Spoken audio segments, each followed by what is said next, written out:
Дорогие друзья, от имени Фонда ООН в области народонаселения хотел бы поздравить вас с участием в Академии лидерства и инноваций в рамках проекта «Чексиз Достук». Как вам известно, цель данного проекта заключается в укреплении отношений и взаимоотношений молодежи между Кыргызстаном и Узбекистаном в приграничных районах. Я думаю, данная возможность дала вам дополнительные навыки и знания в области лидерства, гражданского участия, гендера и толерантности.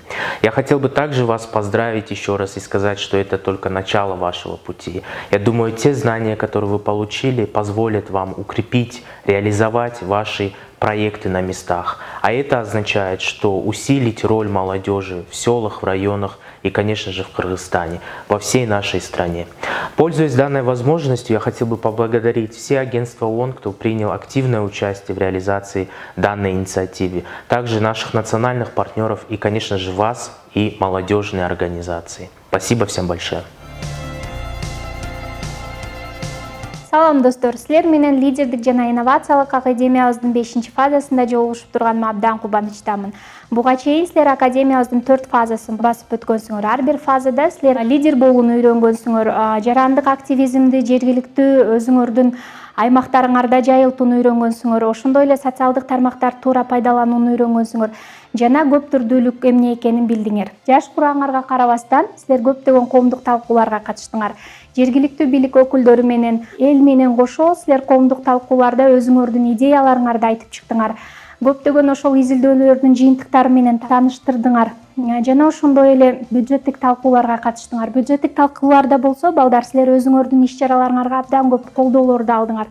Жергиликтүү бийлик өкүлдөрү силерге чоң көмөк көрсөтүп, бул жолдо силер өнөктөштөрдү таптыңар, жаңы досторду таптыңар. Ошондой эле абдан көп иш-чараларды өткөрдүңөр. Критикалык ой жүгүртүүнү өстүрүү максатында көптөгөн дебаттык оюндарга катыштыңар. Ал оюндарда силер менен чогуу ата-энелериңер, ошол эле жергиликтүү бийликтин өкүлдөрү, досторуңар болду. Эми балдар, биздин онлайн майкатонго келип жеттиңер. Биздин лидердик жана инновациялык академиябыздын 5-фазасынын максаты бул онлайн майкатонду өткөрүү. Онлайн майкатондо балдар, силер 23 видео сабактан өтөсүңөр. Ар бир видео сабакта силерди өз ишин жакшы билген мыкты адистер болот. Ошол адистер силерге консультацияларды берет, практикалык тапшырмаларды берет жана ошондой эле силердин бардык суроолоруңарга жооп берет.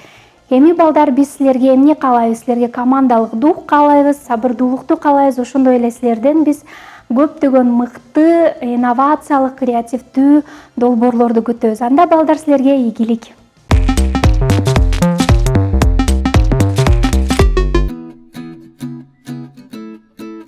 Салам достор, биздин биринчи онлайн сабагына кош келипсиздер. Бүгүн биз сиздер менен социалдык долбоор деген бул эмне деген суроого жооп алабыз. Социалдык долбоор деген бул эмне? Социалдык долбоордун түзүлүшү, ошондой эле ийгиликтүү долбоорлор жөнүндө маалымат алабыз. Достор, мен сиздерге татаал терминдерди айтпайм, себеп ал татаал терминдер интернетте толтура. Жөнөкөй эле айтканда, социалдык деген бул латин тилинен келип чыккан social, коомдук дегенди билдирет. Эгерде сиздерде кандайдыр коомдун же болбосо жамааттын, топтун көйгөйүнү чечем деген каалооңуз болсо, же оюңуз болсо, же болбосо кандайдыр кырдаалды жакшы жакка өзгөртөм деген болсоңуз, жашоону жакшы жакка өзгөртөм деген болсоңуз, анда социалдык долбоор бул сиздин куралыңыз. Социалдык долбоордун жардамы менен сиздер кандайдыр өзүңүздүн оюңузду же болбосо мыкты иш планыңызды ишке ашырсаңыз болот. Демек достор, социалдык долбоор деген бул кандайдыр коомдун көйгөйүнү чечүүгө багытталган иш-чаралардын планы. Эми достор, сиздер менен социалдык долбоордун түзүлүшүнү аныктайлы.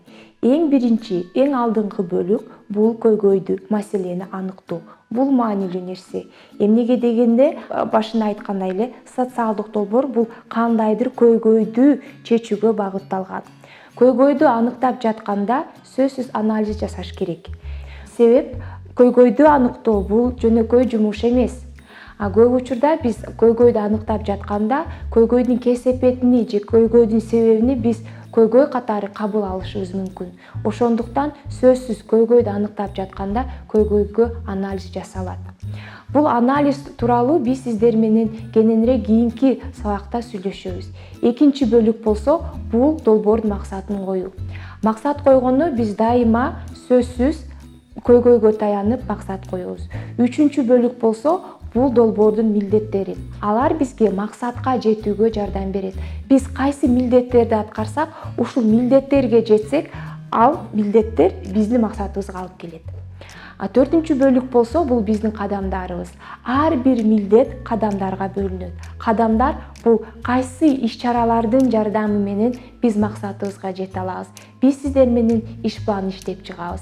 Иш планды мыкты аткарсак, биз милдеттерибизди аткарабыз. Эгерде милдеттерибизди мыкты аткарсак, биз максатыбызга жете алабыз. Эми достор, биз сиздер менен көйгөйдү аныктадык дейли, максат койдук дейли, милдеттерди иштеп чыктык дейли, иш план иштеп чыктык дейли. Кийинки бөлүк бул долбоордун бюджетин иштеп чыгуу. Долбоордун бюджети бул ушул биздин долбоордун баасы, суммасы, эмне каражат кетет, канча каражат кетет, кандай чыгымдар болот. Бул чыгымдардын тизмеси. Биз бюджетти түзүп жатканда бюджет сөзсүз түшүнүктүү жана так болуш керек. Канчалык биздин бюджет түшүнүктүү жана так болсо, ошончалык ал долбоорго каражат тартууга жардам берет, ошончалык бизге жеңилирээк болот.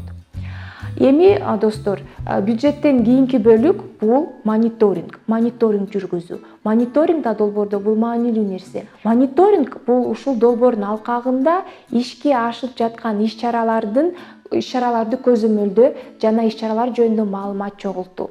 Биз сиздер менен мониторингди кантип жүргүзөбүз? Ар бир иш-чарага биз сиздер менен атайын усулдарды, куралдарды иштеп чыгабыз. Бул мониторинг жөнүндө атайын сабак бар, ушул сабакта биз сиздер менен кеңири сүйлөшөбүз. Эми долбоорду жазып бүттүк дейли, ишке ашырып бүттүк дейли, аягына келдик. Эми долбоорду баалаш керек. Канчалык биз өзүбүздүн максатыбызга жеттикпи же жете албай калдыкпы? Биз өзүбүзгө койгон көйгөйдү биз чечтикпи долбоордун алкагында же ал көйгөй чечилбей калдыбы? Бул нерсеге баа берүү процесс жүргүзүлөт долбоордун аягында. Ошондой достор, биз сиздер менен социалдык долбоор бул эмне экендигин билип алдык. Социалдык долбоордун түзүлүшү жөнүндө маалымат алдык. Эми достор, мен сиздерге сынак жөнүндө кыскача маалымат берип кетем. Сиздер командаңыздар менен эми социалдык долбоор жазасыздар. Социалдык долбоорлор сынактын негизинде тандалат. Атайын комиссия түзүлөт. Комиссия долбоорлор тандап жатканда негизги 4 критерийдин негизинде тандалат. Ал критерийлерди сиздерге айтып кетсем. Биринчи критерий бул актуалдуулук. Канчалык силер көтөргөн маселеңер актуалдуу? Ушул нерсе каралат. Экинчи бул бюджетти үнөмдөп иштетүү. Канчалык бюджетиңиздер түшүнүктүү, так, реалдуу? Үчүнчү критерий болсо бул долбоордун аткарылышы. Канчалык, кандай иш-чаралар бар долбоордо, кандай аткарылат, команда кантип иштейт? Ушул нерсени да аябай жакшы карап чыгыңыздар. Төртүнчү критерий болсо бул креативдүүлүк. Креативдүүлүк деген бул канчалык сиздердин идеяңыз жаңы, канчалык инновация, канчалык бул башка жаштарга жагымдуу. Бул креативдүүлүк критерий. Ушул 4 критерийдин негизинде долбоорлор тандалат. Долбоорго документ тапшырып жатканда негизги 3 документ болуш керек. Биринчи документ бул арыз формасы. Экинчи документ бул долбоордун иш планы. Үчүнчү документ бул бюджет. Долбоордун аткаруу мөөнөтү 1 ай. Долбоордун бюджети $1,500 ашпаш керек. Анан кийин достор, айта турган нерсе, колдоо көрсөткөн долбоорлорго колуңарга акча берилбейт. Каражат берилет.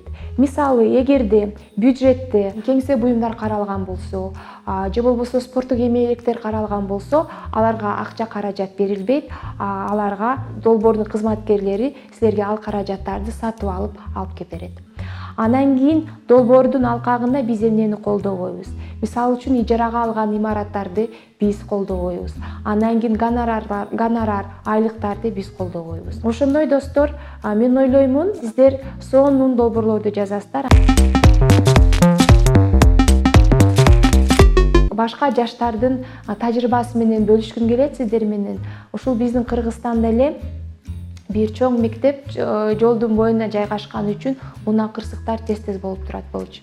Анан кийин ушу бир жылдын ичинде эле 6 окуучу ушул унаа кырсыктардан жабыр тарткан. Ушул мектептин жаш активисттери долбоор жазып, долбоорду мыкты аткарган. Долбоордун алкагында алар ушул мектептин жанына 2 лежачий полицейский түшүргөн, анан пешеход зебра түшүргөн. Ушул долбоор бүткөндөн кийин кыйла унаа кырсыктар азайып калды. Көрдүңөрбү, сиздер менен тең жаш активисттер долбоор жазып, долбоор утуп, кандайдыр мектептин чоң көйгөйүнү чечип коюшту. Мен ойлоймун, сиздер дагы ушул 1-2 демилгеңер менен кандайдыр чоң көйгөйлөрдү чечсеңиздер болот.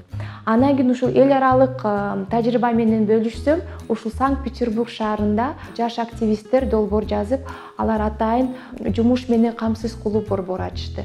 Бул борбор атайын ушул балдар үйүнүн бүтүрүүчүлөрүнө, анан кийин майып жаштарга колдоо көрсөтүү максатында долбоор жазышты, борбор ачышты. Ушул борбордун алкагында стажировкаларды уюштурган ушул жаштарга, анан кийин курстарды уюштурган. Долбоордун аягында алар 28 жаш улан кыздарды жумуш менен камсыз кылды. Бүгүнкү күндө дагы бул долбоор иштеп келатат. Бүгүнкү күндө 100гө жакын, ушул долбоордо 100гө жакын ыктыярчы кызмат кылып атат. Көрдүңүздөрбү, ушундай кандайдыр кичүү демилге менен биз кандайдыр адамдардын жашоосуну кырдаалды өзгөртө алабыз. Биздин долбоорубуз менен айылда болгон жашоону жакшы жакка өзгөртсөк болот. Ошондуктан мен баарыңыздарга ийгилик каалаймын. Эгерде кошумча кандайдыр суроо болсо, комментарий болсо же консультация керек болсо, мен менен WhatsApp номер аркылуу байланышсаңыз болот. Көрүшкөнчө.